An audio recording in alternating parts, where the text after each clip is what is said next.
Welcome to our series Guide to First Year MBBS, and here's the episode 2, and the title is What is Modular System? तो MBBS में modular system क्या होता है तो उसको हम थोड़ा सा समझेंगे, लेकिन उससे पहले हम बात करते हैं कन्वीनियंट सिस्टम की।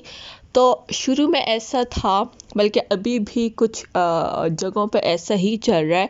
इवन हमारे सीनियर्स भी इसी सिस्टम को फॉलो कर रहे हैं, that is called convenient system. उसमें सिंपली थ्योरी पेपर्स होते हैं, कुछ MCQs होते हैं और वाइवा वगैरह होते हैं, और उसमें SCQs होता है, मतलब जो शॉर्ट क्वेश्चंस होते हैं। और राइट, तो उसमें 50-50% सब कुछ होता है। और वाइवा में जो है टाइम लिमिट नहीं होता है, डिपेंड्स कि वो टीचर आपसे 2 मिनट में क्वेश्चंस पूछता है या 5 मिनट्स लगा के पूछता है या आपको आधा घंटा बिठा के रखता है। तो उसका जो ड्रॉबैक है वो ये है कि अगर किसी टीचर को किसी स्टूडेंट से कोई मसला है तो वो उस स्टूडेंट को आधा घंटा बिठाए रखेगा, उसे घुमा फिरा के क्वेश्चंस करेगा और उसको कम मार्क्स दे देगा। तो ये कन्वीनियंट सिस्टम का सबसे बड़ा जो है वो फ्लॉ था।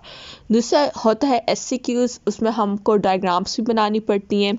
ठीक है, फॉर एग्जांपल आपको क्वेश्चन आ जाता है किडनी पे, उस किडनी पे आपको पूरा स्ट्रक्चर ड्रा करना पड़ेगा, लेबल करना पड़ेगा, फिर उसको एक्सप्लेन करना पड़ेगा।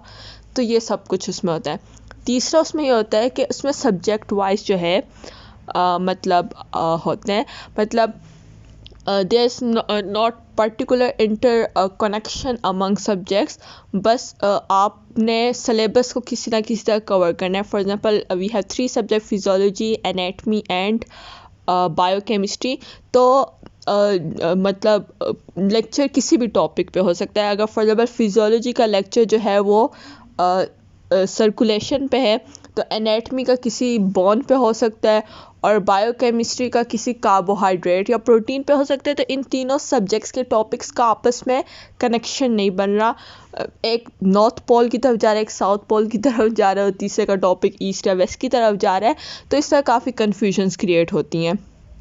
एक और इसका ये है कि पेपर्स इसमें कैसे होते हैं कि एनाटमी का पेपर अलग होता है, बायोकेमिस्ट्री का अलग होता है, फिजियोलॉजी का अलग होता है। उसके बाद वाइवास आ जाते हैं, टॉक्स वगैरह सीनियर्स के होते हैं। तो हमारा जो KPK में है वो मॉड्यूलर सिस्टम जो लॉन्च हुआ था वो 2018 में हुआ था। मतलब अब वो सीनियर्स हमारे पास अब न्यू 3rd ईयर बन गया है, मतलब उनके अभी 2nd ईयर के एग्ज़ाम्स हुए हैं, और फिर उनके बाद हमारा बैच था।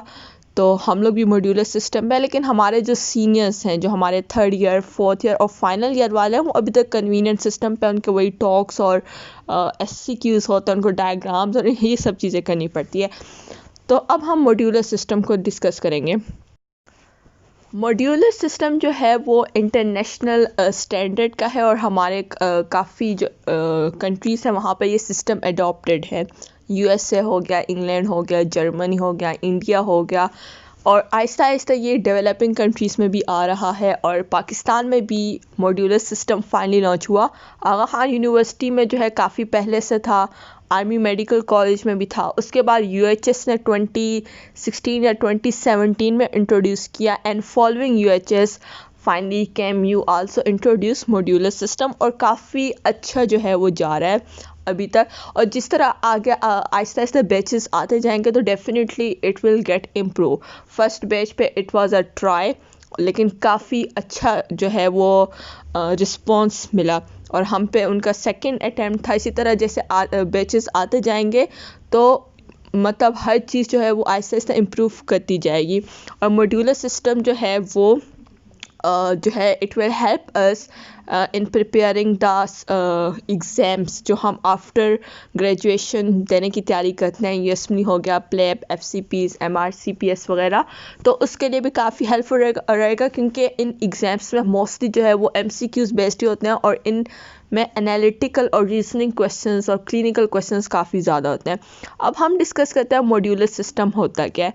तो पहला जो मॉड्यूलर सिस्टम का फ़ायदा है वो ये है कि तीनों सब्जेक्ट जो हम फर्स्ट ईयर में पढ़ेंगे और आगे आने वाली क्लासेस में पढ़ेंगे, मैं जो यहाँ पे रेफरेंस दूंगी मैं फर्स्ट ईयर का दूंगी, क्योंकि मैं एनाटमी, फिजियोलॉजी और बायोकेमिस्ट्री ही बार बार डिस्कस करूँगी। ठीक है, तो फॉर एग्जांपल फर्स्ट ईयर में मॉड्यूलर सिस्टम है, ये 3 सब्जेक्ट्स हैं। तो तीनों सब्जेक्ट्स के जो भी टॉपिक्स आप पढ़ेंगे दे विल बी इंटरकनेक्टेड। ठीक है, फॉर एग्जांपल आप जो है फिजियोलॉजी में आप सेल पढ़ रहे हो कि how the cell basically works, उसके अंदर मैकेनिज्म क्या होता है, ऑर्गेनेलिस के अंदर क्या क्या मैकेनिज्म्स होते हैं, ये सब चीज़ें। बायोकेमिस्ट्री में आप सेल ही पढ़ रहे हो, लेकिन फिर आप उस सेल की केमिस्ट्री पढ़ते हो, ठीक है, कि इसमें कौन कौन से मॉलिक्यूल्स हैं और क्या क्या रिएक्शंस होते हैं, ये सब चीज़ें। इसी तरह फिर एनेटमी आ जाती हैं, तो एनेटमी में जो है वो ख़ास क्या कहते हैं सेल के बारे में कुछ नहीं है। फिर आप जनरल एनेटमी पढ़ते हो, तो जनरल एनेटमी में आप बिल्कुल जनरल ऊपर की चीज़ें आप पढ़ते हो, ठीक है। तो ये मॉड्यूलर सिस्टम का सबसे बड़ा फ़ायदा है। दूसरा मॉड्यूलर सिस्टम का जो फ़ायदा है वो है कि सिर्फ़ और सिर्फ MCQs होते हैं। They are no short question, जिसको हम SCQs बोलते हैं। They are no kind of long vivas, ठीक है। ये नहीं कि जिस टीचर का मन किया आपको आधे घंटे बिठा लिया, 10 मिनट बिठा लिया, तो ऐसा कोई सीन नहीं होने वाला। अब मॉड्यूलर सिस्टम में ऑस्पीज़ होती हैं। ऑस्पीज़ में डिफरेंट स्टेशंस होते हैं। इस पर एक अलग वीडियो मैं बना दूँगी, या जब आप मेडिकल कॉलेज में भी जाएंगे, जब आपकी रिहर्सल्स होंगी, आपको टीचर्स भी बताएंगे कि ऑस्पी होती क्या है, क्योंकि ऑनेस्टली हमें भी शुरू में समझ नहीं आती थी। बाद में जाके हमें समझ आई कि this is how OSPEs are, stations में ये करना होता है और किस तरह ख़ुद को प्रिपेयर करना है। तो ऑस्पी में स्टेशंस होते हैं। स्टेशन हम बोलते हैं कि एक सब्जेक्ट को कितना टाइम दिया जाएगा, ठीक है। फॉर एग्जांपल स्टेशन नंबर 1 है, ठीक है। स्टेशन को नाम से आपने घबराना नहीं है, बस स्टेशन, बस एक नाम उसको दे दिया है कि ये स्टेशन नंबर 1 है। यहाँ पे एक टीचर होंगी, वो आपसे क्वेश्चन करेंगी। टाइम लिमिट होता है, ठीक है। वो आई गेस 5 मिनट्स का टाइम लिमिट होता है। वही उन्हीं 5 मिनट्स में जो उन टीचर के साथ क्वेश्चंस होंगे वो आपसे पूछेंगे and you have to answer them, ठीक है। अगर आपको नहीं आता, ठीक है, वो 5 मिनट ख़त्म हो गए तो आप नेक्स्ट टीचर की तरफ मूव करोगे। तो जो नेक्स्ट टीचर को आप जाओगे ना, उसको हम स्टेशन नंबर 2 बोल देंगे, ठीक है।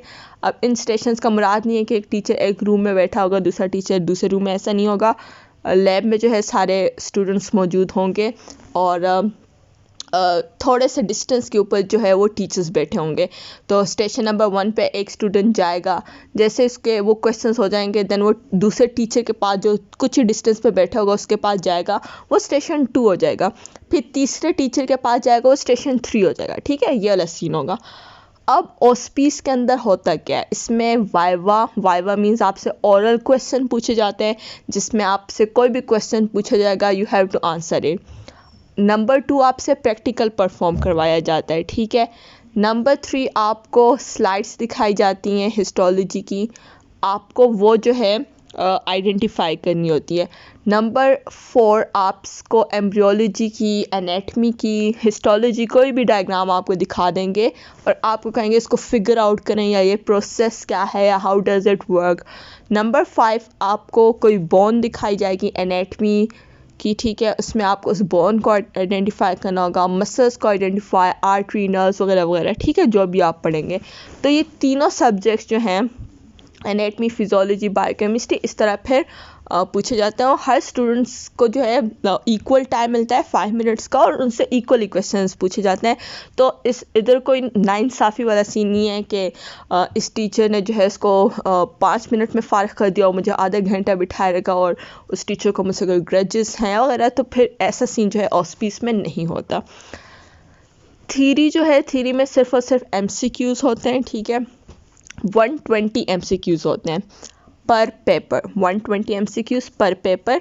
80 मार्क्स होते हैं ऑस्पीस के, वो हर स्टेशन में डिवाइड होते हैं कि 5 मार्क्स एक स्टेशन, 5 मार्क्स दूसरा स्टेशन, इस तरह होता है। और प्रैक्टिकल कॉपी के मार्क्स हो जाते हैं, तो ये वाली चीज़ें हो जाती हैं। तो हर स्टेशन के मार्क्स होते हैं, एग्जैक्ट 5 मार्क्स नहीं होते हैं, हर स्टेशन के डिफरेंट फिर मार्क्स होते हैं। तो वो फिर जब क्या कहते हैं, मार्क्स डिस्ट्रीब्यूशन वाली शीट्स आपको फर्स्ट ईयर में मिल जाएंगी कि किस तरह मार्क्स की डिस्ट्रीब्यूशन होती है। फिर उस तरह आपको समझ आ जाता है कि अच्छा मुझे इस किस सब्जेक्ट को किस तरह प्रिपेयर करना है। तो वो आहिस्ता आहिस्ता जैसे आप पढ़ते जाएंगे ये चीज़ें आपको समझ आती जाएंगी। फिर how you have to just understand it के होता क्या है। अब हम बात करते हैं मॉड्यूल्स क्या होते हैं। मॉड्यूलर सिस्टम है तो इसके अंदर क्या है, मॉड्यूल्स हैं। तो फर्स्ट ईयर में 5 मॉड्यूल्स हैं, इसी तरह सेकेंड ईयर में भी 5 मॉड्यूल्स हैं, एंड सो ऑन, क्योंकि अभी थर्ड ईयर जो आने वाली थर्ड ईयर है उसमें मॉड्यूलर सिस्टम अभी लॉन्च हुआ है, मतलब जो सेकेंड ईयर अब थर्ड ईयर में गई है जाहिर सी बात वो मॉड्यूलर सिस्टम वाला बैच है, तो लेट्स सी उनके कितने मॉड्यूल्स होते हैं। लेकिन फर्स्ट ईयर में 5 मॉड्यूल्स होते हैं। अब मॉड्यूल्स क्या होते हैं कि मॉड्यूल्स उसका एक फाउंडेशन थीम होता है कि आपने इस मॉड्यूल में ये चीज़ें पढ़नी है, ठीक है। तो पहला मॉड्यूल है फाउंडेशन, दूसरा मॉड्यूल है ब्लड, थर्ड मॉड्यूल है एमएस के मस्कुलोस्केलेटल सिस्टम, 4 है सीवीएस जिसको कार्डियोवैस्कुलर सिस्टम बोलेंगे, और 5th है रिस्पायरेटरी सिस्टम, ठीक है। अब फाउंडेशन में जो है आप बहुत बेसिक चीज़ें पढ़ोगे, ठीक है। आप फाउंडेशन में जनरल एनाटॉमी पढ़ोगे, बायोकेमिस्ट्री जो है वो काफ़ी बेसिक्स यानी सेल्स वगैरह आप पढ़ोगे जो एफएससी नॉलेज बेस्ड चीज़ है। इस तरह फिजियोलॉजी में भी सेल शेल आप पढ़ोगे। दूसरा मॉड्यूल है ब्लड, तो आप तीनों सब्जेक्ट्स में ब्लड के जितने भी टॉपिक्स हैं ना वो आप पढ़ोगे। फिजियोलॉजी में ब्लड का पूरा यूनिट है वो आप करोगे, बायोकेमिस्ट्री में ब्लड से रेलेवेंट जो चैप्टर्स हैं आपको वो पढ़ाए जाएंगे, इसी तरह एनाटॉमी में जो ब्लड से रेलेवेंट चीज़ें हैं वो आपको पढ़ाई जाएंगी। तीसरा सिस्टम एमएस के मस्कुलोस्केलेटल सिस्टम है। मस्कुलोस्केलेटल सिस्टम में एनाटॉमी सबसे ज़्यादा है क्योंकि इसमें आप अपर लिम्ब लोअर लिम्ब पढ़ते हो, bones muscles nerves arteries veins, ये सब चीज़ें आप पढ़ते हो, ठीक है। इसी तरह फिजियोलॉजी जो है आप मसल्स की फिजियोलॉजी पढ़ते हो, ठीक है। हिस्टोलॉजी तो आप मसल्स और बोन्स की हिस्टो पढ़ते हो, ठीक है। माइक्रोस्कोपिक लेवल पे मसल्स और बोन्स क्या होते हैं। इसी तरह एम्ब्रियो है तो एम्ब्रियो में फिर आप पढ़ते हो कि मस्कुलर सिस्टम और स्केलेटल सिस्टम कैसे डेवलप करते हैं। You are getting me right कि आप ये सब कॉमन चीज़ें पढ़ो। जब आपके लेक्चर्स होंगे ना कि एनाटॉमी का लेक्चर हुआ, हिस्टो का लेक्चर हुआ, फिजियो, ये जब लेक्चर साइड बाय साइड होंगे तो ये टॉपिक्स आपस में इंटर कनेक्टेड होंगे, आपको चीज़ें ना समझ में आने लगेंगी कि अच्छा मतलब माइक्रोस्कोपिक लेवल पे ये हो रहा है और एनाटॉमी पे ये हो रहा है और बायोकेम में ये चीज़ें हो रही हैं, तो बेसिकली आप उसको रिलेट कर पाओगे। काफ़ी टॉपिक्स आपको सिमिलर मिलेंगे, काफ़ी मतलब आपको जो कॉन्सेप्चुअल लेवल है वो काफ़ी हाई होगा। You will be able to understand everything, ठीक है। तो इसी तरह कार्डियोवैस्कुलर सिस्टम जो है उसमें फिजियोलॉजी सबसे ज़्यादा है। आप हार्ट की फिजियोलॉजी पढ़ते हो, आप सर्कुलेशन पढ़ते हो, फिर एनाटॉमी में आप हार्ट की एनाटॉमी पढ़ते हो, हिस्टोलॉजी में हार्ट को आप माइक्रोस्कोपिक लेवल पे पढ़ते हो, एम्ब्रियोलॉजी में आप पढ़ते हो कि कार्डियोवैस्कुलर सिस्टम डेवलप कैसे करता है। इसी तरह बायोकेमिस्ट्री में आप देखते हो कि हार्ट और सर्कुलेशन में कौन कौन से एलिमेंट्स, मिनरल्स या वाइटामिन्स इन्वॉल्व होते हैं, तो ये सब चीज़ें आप पढ़ते हो। सो क्या है कि ये सब चीज़ें आपस में इतनी ज़्यादा इंटरलिंक हो जाती हैं कि आपको मतलब लिटरली समझ आने लग जाती हैं। लेकिन इसके लिए आपको करना ये होगा कि जाहिर सी बात है जो सिलेबस है वो आपका रिस्पेक्टिव कॉलेज की वेबसाइट्स पे जो है वो अपलोड हो जाता है। पूरे मॉड्यूल्स का सिलेबस और पूरे मॉड्यूल्स का जो टाइम टेबल है वो अपलोड हो जाता है कि इस वीक हमने ये पढ़ना है, इस वीक हमने ये पढ़ना है, ठीक है। तो वो पूरा टाइम टेबल अपलोड हो जाता है मॉड्यूल का। बस आपने करना ये है कि नेक्स्ट जितने भी आपके टॉपिक्स हैं आपने रात को बुक खोल के उन टॉपिक्स को मार्क कर देना है ताकि नेक्स्ट आपको कॉलेज में कोई मसला ना हो। मेरे साथ ऐसा होता था, बल्कि मोस्टली स्टूडेंट्स के साथ, कि जाहिर सी बात है जो बुक्स बनी है वो चैप्टर वाइज बनी है, नॉट मॉड्यूलर वाइज। ये नहीं कि आपको शुरू में ब्लड के यूनिट्स मिलेंगे, नेक्स्ट आपको सीवीएस के, ऐसा सीन नहीं होता। तो जब कॉलेज में जाते हो और आप पहले से टॉपिक्स नहीं देखते तो कॉलेज में होता है कि टीचर्स ऐसी बात है वो अपना पढ़ा रहा होता है, वो वेट नहीं करता आपने बुक खोली है नहीं खोली और राइटिंग एनीथिंग और नॉट, ठीक है।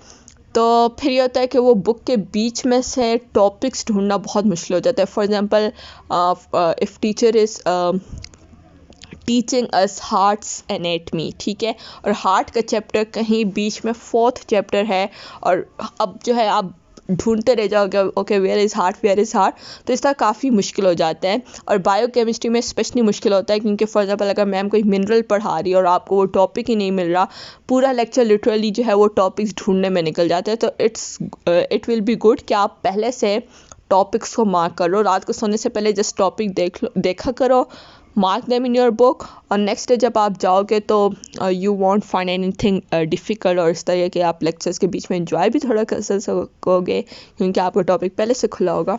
ओके, तो हमने ये तो डिस्कस कर लिया कि मॉड्यूल्स होते क्या हैं, ठीक है, 5 मॉड्यूल्स हैं। अब हम बात करते हैं ब्लॉक क्या होते हैं। आपने नामों से घबराना नहीं है कि स्टेशन, मॉड्यूल, ब्लॉक ये क्या चीज़ें हैं, बस नाम है दे दिए, बस दे दिए, ठीक है। अब ब्लॉक को डिस्कस करते हैं तो 3 ब्लॉक्स होते हैं, block A, block B, block C. ये पेपर्स के नाम हैं, you can call it paper A, paper B, paper C, लेकिन ब्लॉक जो है ज़्यादा स्वैग लगता है, बस हम ब्लॉक बोल देते हैं। और इवन अगर कोई पूछे भी पेपर कैसा हुआ, कौन सा, तो हम कह देते हैं ब्लॉक ए, बहुत अच्छा हुआ, बहुत बुरा हुआ, वट, तो बस थोड़ा सा कूल लगता है। ब्लॉक ए के अंदर शुरू के 2 मॉड्यूल्स आते हैं, foundation and blood. Block B के अंदर एमएस के आता है, मस्कुलोस्केलेटल सिस्टम। ब्लॉक सी के अंदर फिर आखिरी 2 मॉड्यूल्स आते हैं, सीवीएस और रिस्पायरेटरी। इसी तरह जब इंशाल्लाह आप लोग सेकेंड ईयर में जाओगे तो सेकेंड ईयर में ब्लॉक डी, ब्लॉक ई और ब्लॉक एफ होंगे। फिर जो सेकेंड ईयर के मॉड्यूल्स होंगे वो उनमें उन ब्लॉक्स में आ जाएंगे, ठीक है। तो ब्लॉक क्या है, बेसिकली पेपर्स हैं। जब आपको आपके शुरू के 2 मॉड्यूल्स इंशाल्लाह हो जाएंगे, फाउंडेशन एंड ब्लड, देन आपके कॉलेज वाले आपसे असेसमेंट लेंगे ब्लॉक ए का। तो ब्लॉक ए मीन्स आपने इन 2 मॉड्यूल्स को देना है, then block B, block C, और फिर आपके फाइनल प्रोफ होते हैं। प्रोफ आर प्रोफेशनल एग्ज़ाम्स, जो आपके एनुअल एग्ज़ाम्स होते हैं। जब आपकी डेट शीट आएगी तो उसमें लिखा होगा ब्लॉक ए, ब्लॉक बी और ब्लॉक सी, इन दिन होगा। तो आपको जाहिर सी बातें समझ आ जाएगा कि इसके अंदर कौन कौन से मॉड्यूल आपने करने हैं। उसके बाद इन्हीं ब्लॉक्स की ओएसपी होती है, ब्लॉक ए की ओएसपी मतलब फाउंडेशन और ब्लड की ओएसपी आपने देनी है, ठीक है, एंड सो ऑन। तो ये वाली चीज़ तो हमने डिस्कस कर ली कि ब्लॉक्स और मॉड्यूल्स क्या होते हैं। तो आई होप ये वाली चीज़ें आपको काफ़ी अच्छे से समझ आ गई होगी। ओएसपी का भी मैंने आपको थोड़ा सा बता दिया, बाकी ओएसपी आपको डोंट वरी अबाउट ओएसपी। अभी जस्ट ये जो चीज़ें समझाने की कोशिश कर रही हूँ, जस्ट अभी उनको समझें, क्योंकि बाकी चीज़ें आपको कॉलेज में आहिस्ता आहिस्ता समझ आने लग जाएगी, ठीक है। और इवन अगर आपको इन मॉड्यूल्स की भी अभी तक समझ नहीं आई तो वो भी कॉलेज में इंशाल्लाह समझ आ जाएगी। बिकॉज जब मैं भी अपने सीनियर्स या फ्रेंड्स से मैंने एक दफ़ा पूछा था कि मॉड्यूल्स होते क्या है और मॉड्यूलर सिस्टम क्या है, तो उसने काफ़ी डिटेल में एक्सप्लेन किया था, लेकिन मुझे उस वक्त एक लफ्ज़ भी समझ नहीं आई थी। तो ऐसा होता है, लेकिन जब आपका एक दफ़ा आप फर्स्ट ईयर के मिड पे पहुंच जाते हो ना, then actually you get it कि आपको पढ़ना कैसे है, ओएसपी के लिए कैसे तैयारी करनी हो, ये सब चीज़ें आपको समझ में आती है। और फिर जब प्रेप्स होता है, प्रेप्स मीन्स जो प्रोफ से पहले की 1 महीना 2 महीने की छुट्टियां होती हैं, तो उसमें आपको बेसिकली 100% समझ आ जाता है। और जब आप सेकेंड ईयर में जाते हो तो यू आर वेल प्रिपेयर्ड, फिर आपको सिर्फ पढ़ने की ज़रूरत पड़ती है, नॉट इन चीज़ों को समझने की, ठीक है। एक और चीज़, don't worry about anything, enjoy करें। आपका जब एडमिशन हो तो शुरू के दिन लाजमी इंजॉय करें, ठीक है। कोरोना की वजह से शायद आप लोगों की ऑनलाइन क्लासेस हों या जो भी है, इवेंट्स भी नहीं होंगे मोस्ट प्रोबेबली, तो वो चीज़ें तो आपकी डेफिनेटली मिस हो जाएंगी। लेकिन स्टिल जो मोमेंट्स आपको इंजॉय करने को मिले, live out every moment of the starting days, क्योंकि ये दिन बार बार नहीं आएंगे। और अपने जो बैचमेट्स हैं उनके साथ इंटरेक्शन काफ़ी अच्छा रखिएगा, ताकि आप लोगों का जो बॉन्ड है वो काफ़ी स्ट्रॉन्ग शुरू से बने। और बस इंजॉय करें। और नेक्स्ट एपिसोड जो होगी उसमें मैं बुक्स का बताऊंगी इंशाल्लाह। तो बुक्स में कोशिश करूँगी काफ़ी डिटेल में डिस्कस करूँ और बिफोर एग्ज़ाम्स ही डिस्कस करूँ। टिल देन अल्लाह हाफिज़, take care everyone and enjoy करें।